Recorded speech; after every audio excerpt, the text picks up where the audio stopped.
संदीप साळुंके, राहणार बनवडी.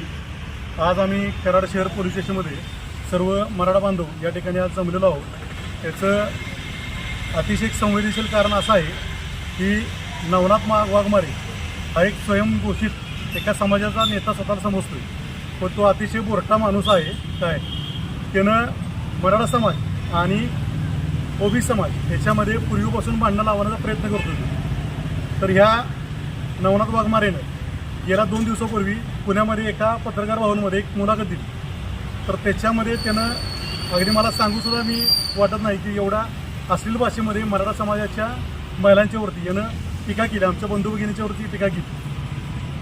अशा प्रकारे टीका केल्यानंतर कुठला जो गप असतो तो मराठा नसतो. आम्ही या ठिकाणी सर्व मराठा बांधव जमा झालो आणि कराड शहराचे पोलीस निरीक्षक यांना भेटण्यासाठी आलो होतो, परंतु आज ते बाहेर गेल्यामुळं गोडसे साहेबांना आम्ही भेटलो. आणि या पश्चिम महाराष्ट्रामध्ये किंवा महाराष्ट्रामध्ये ओबीसी समाज मराठा समाज काय असेल एकमेकाच्या बरोबर गुण्यागोविंदाने राहतोय, परंतु हा लक्ष्मण हाके आणि नवनाथ वाघमारे यासारखी विघ्न संतोषी माणसं ह्या महाराष्ट्रामधलं किंवा किंबहुना भारतातलं वातावरण जे आहे ते अतिशय गढूळ करत आहेत.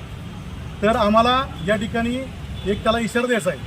आज तू कुठं बाहेर मराठवाडामध्ये कुठं तर राहतोस, तू जर आज या ठिकाणी असतास तर तुला आमच्या मराठा भगिनींनी या ठिकाणी तुडवला असता. तू आज इथं नाहीस आणि तू उद्या सातारा जिल्ह्यामध्ये येऊन दाखव किंवा पश्चिम महाराष्ट्रामध्ये फिरून दाखव, तुला नाही तुडवला तर हे मराठीच्या अवलाद सांगणार नाही.